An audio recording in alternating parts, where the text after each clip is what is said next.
സലീംകുമാറിന് ഈ സിനിമയെ പറ്റി വലിയ കാര്യമായിട്ടൊന്നും പറയാനുണ്ടാവില്ല. കാരണം സലീംകുമാർ ഈ യഥാർത്ഥ ജീവിതത്തിൽ ഒരു ചട്ടമ്പി ആയതുകൊണ്ട് അഭിനയിക്കാൻ വലിയ ബുദ്ധിമുട്ടുണ്ടായില്ല. അല്ല ഈ വേഷത്തില് അല്ല ഇപ്പൊ പറഞ്ഞുകൊണ്ടിരിക്കുന്നത് തന്നെ ഇപ്പൊ ഈ വേഷത്തിലിരിക്കുന്നതുകൊണ്ട് എനിക്ക് മറ്റേ കഥാപാത്രമായിട്ടൊന്നും പറയാൻ പറ്റില്ല എന്നാണ് അദ്ദേഹം. വക്കീലായി പോകുന്നുള്ള പേടിയിലാണ്. ഇതിന് മറുപടി പറയാനുണ്ടോ? ഇതിന്റെ മറുപടി എന്ന് വെച്ചാല് ഇപ്പോ ഇത്രയും പേര് ഈ വേഷത്തിലിരിക്കാനുള്ള കാരണം എന്ന് വെച്ചാല് ഇത്രയും പേര് മര്യാദക്കുള്ള ഡ്രസ്സിലിരിക്കുമ്പോൾ ആളുകൾ ഇയാൾ മാത്രമുണ്ട് വക്കീലിന്റെ കുപ്പായിട്ടിരിക്കണേ ആളുകളെ പറയിപ്പിക്കുക, അത്രേ ഉള്ളൂ. ജാമ്യം എടുക്കാൻ വന്നിരിക്കുന്നതല്ല. ഈ സിനിമയില് മമ്മൂക്ക പറഞ്ഞ പോലെ തന്നെ സിനിമയിൽ എങ്ങനെയായിരുന്നു, ഒരു ഒറിജിനൽ ചട്ടമ്പി ആയതുകൊണ്ട് വലിയ ബുദ്ധിമുട്ടുണ്ടാവില്ല എന്ന് പറഞ്ഞു. അപ്പൊ എങ്ങനെയായിരുന്നു അതിലൊരു, ഇപ്പൊ സിദ്ദിഖ പറഞ്ഞു ഇതിൽ അപ്പിയറൻസ് കൊണ്ടാണ് ഒരു വ്യത്യാസം വരുത്താൻ പറ്റിയതെന്ന്.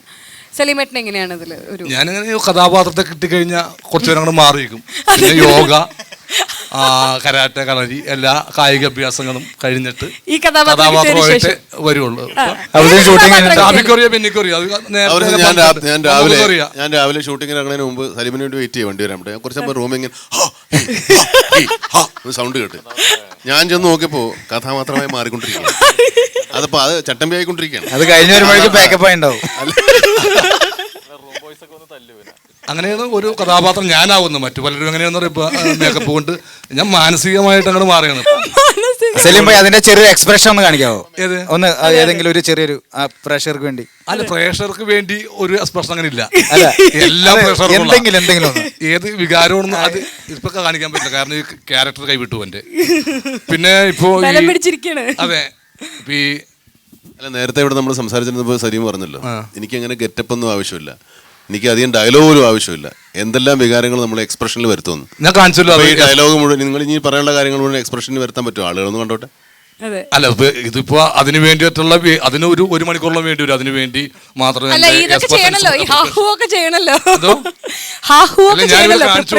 മനോജ് ചേട്ടൻ പറഞ്ഞു, മനോജ് ചേട്ടൻ ഇപ്പൊ അടുത്ത പടത്തിന് വേണ്ടി താടി വളർത്തുകയാണെന്ന് പറഞ്ഞു. അപ്പൊ മനോജ് ചേട്ടനെ ഉപദേശിച്ചു. കാരണം പ്രായത്തിലൊക്കെ എന്നെ വളരെ ഇളയതും എല്ലാതും കൊണ്ട് ഇളയതായ ഞാൻ ഉപദേശിച്ചു, ചേട്ടാ ഈ താടി ഇപ്പോ ഇല്ലെങ്കിലും താടി ഉള്ളതുപോലെ അഭിനയിക്കുക, അതായിരിക്കണം എന്ന് പറഞ്ഞു. അത് ഞാൻ കാണിച്ചു കൊടുത്തു. ഇനി കാണിച്ചു തരില്ലേ? ഒരു പ്രാവശ്യം കാണിച്ചു തന്നു. താടിയും മുടിയും ഇല്ലാത്ത ഒരാളായിട്ട് താടിയും മുടിയും എങ്ങനെ അഭിനയിച്ച് താടിയും മുടിയും അടുത്താൻ പറ്റുന്നത് കൃത്യമായിരുന്നു. ചില ഭാഗങ്ങളിൽ ചില നരയുണ്ടായിപ്പോയി. അത് മാത്രം ഒരു കാണാൻ വേണമെങ്കിൽ ഇല്ല, കാരണം അത് ഞാൻ അങ്ങനെ എല്ലാവരും മുമ്പിൽ അവതരിപ്പിക്കാൻ. അയ്യോ, ഇതാ വേറൊരു അർത്ഥമൊന്നുമില്ല ഇനി.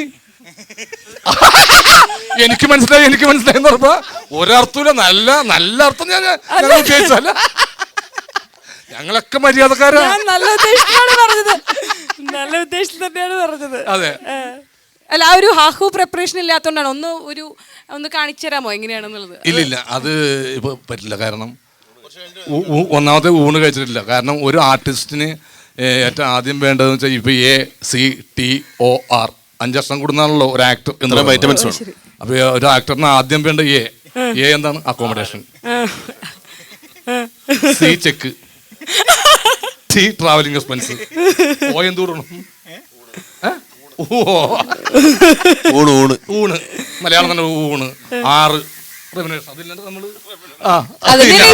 5 സംഭവങ്ങൾ ഒത്തു വന്ന. പക്ഷെ ഇപ്പൊ സമയം വൈകി ഊണ് കഴിക്കാനുള്ള ഇതിന്റെ എല്ലാ തൃഷ്ണ. ഇവരെല്ലാം ബേസിക്കലി മ്യൂസിക്കാരാ.